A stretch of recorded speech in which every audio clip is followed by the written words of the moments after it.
गृह मंत्री अमित शाह ने आज लोकसभा में केंद्र शासित क्षेत्र जम्मू कश्मीर और लद्दाख में प्रशासनिक सुधार वाला जम्मू कश्मीर पुनर्गठन संशोधन विधेयक 2021 पेश किया। अमित शाह ने कहा कि सही समय पर जम्मू कश्मीर को राज्य का दर्जा दिया जाएगा। AIMIM अध्यक्ष असदुद्दीन ओवैसी ने सवाल उठाया कि कश्मीर में प्रशासनिक पदों पर खास वर्ग का प्रतिनिधित्व कम है। कि आपने जो ऐवान को उस वक्त वादा किया था कि जम्मू कश्मीर की दोबारा रियासत को बहाल किया जाएगा, वो सच्चाई पर मबनी नहीं था, वो सिर्फ महज अल्फाज थे या जुमले थे। गृह मंत्री अमित शाह ने जवाब दिया कि विपक्ष को हर बात पर हिंदू मुसलमान दिखाई देता है और ओवैसी साहब इसका हिंदू मुस्लिम में विभाजन करते। भाई आपके मन में सब चीज हिंदू मुस्लिम है, मैं तो समझता हूँ ओवैसी जी। कांग्रेस ने सरकार से कश्मीर से अनुच्छेद 370 हटाए जाने के 17 महीनों का हिसाब मांगा। जब जम्मू कश्मीर पुनर्गठन विधेयक लाया गया था तो ये बात कही गई थी कि उससे अमन शांति होगी, पर पिछले 17 महीनों में जो हुआ है वो उसके बिल्कुल विपरीत है। गृह मंत्री अमित शाह ने कहा कि 17 महीनों का हिसाब मांगने वाले 70 साल का हिसाब दें। 17 महीने में हिसाब मांगते हो तो टेम्पररी 370 साल तक चली, उस वक्त क्यों हिसाब नहीं मांगते थे? क्यों कोई पूछता नहीं था? क्योंकि वोट बैंक की राजनीति कर रही थी। वित्त मंत्री निर्मला सीतारमण ने लोकसभा में बजट पर चर्चा का जवाब देते हुए कांग्रेस सांसद राहुल गांधी पर निशाना साधा। वित्त मंत्री ने राहुल गांधी को गुमराह करने वाला और देश को डुबाने वाला बताया। Probably is becoming the doomsday man for India. Opposition आज doomsday man के नेतृत्व में I won't discuss बजट करने वाले ऑपोजिशन लीडर क्या रोल प्ले करना चाहता है, कौन सा रोल प्ले करना चाहता है। राहुल गांधी ने संसद में हम दो हमारे दो कहकर वार किया था। वित्त मंत्री ने रॉबर्ट और प्रियंका वाड्रा का जिक्र करके जवाब दिया।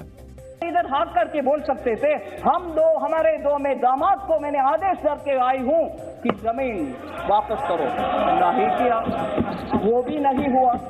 वित्त मंत्री ने कांग्रेस से कृषि कानूनों पर यू टर्न की वजह पूछी। ये भी पूछा कि उसने राज्यों में वोट लेने के बाद कर्ज माफी क्यों नहीं की।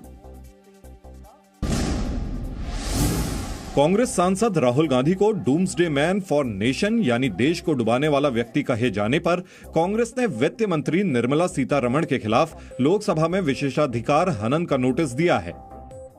वहीं राहुल गांधी ने कृषि कानूनों के खिलाफ राजस्थान में दूसरे दिन अजमेर में ट्रैक्टर मार्च किया।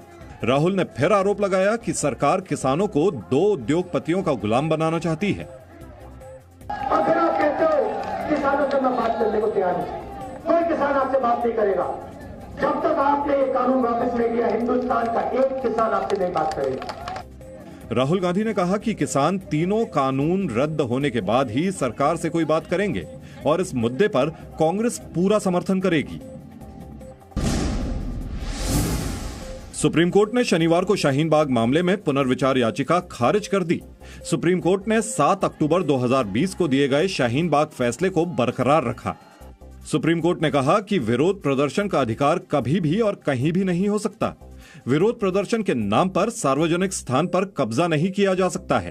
कोर्ट ने यह भी कहा कि संविधान विरोध व्यक्त करने का अधिकार देता है, लेकिन विरोध की अभिव्यक्ति कर्तव्यों के प्रति दायित्व के साथ मिलती है और स्वतंत्रता संग्राम से ऐसे विरोध प्रदर्शन की तुलना नहीं की जा सकती। स्वशासित लोकतंत्र में विरोध प्रदर्शन और असंतोष का यह तरीका सही नहीं माना जा सकता। शाहीन बाग विरोध प्रदर्शन सार्वजनिक रास्ते का अवरोध था। विरोध प्रदर्शन तय किए गए स्थान पर ही होना चाहिए।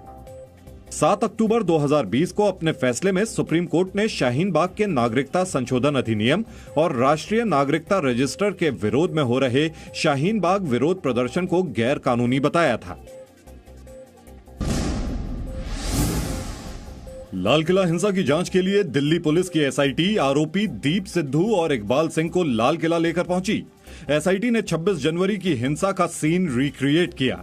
एसआईटी ने दोनों आरोपियों से लाल किले पहुंचने के रूट से लेकर वहां पर हुई हिंसा के बारे में सिलसिलेवार सवाल पूछे।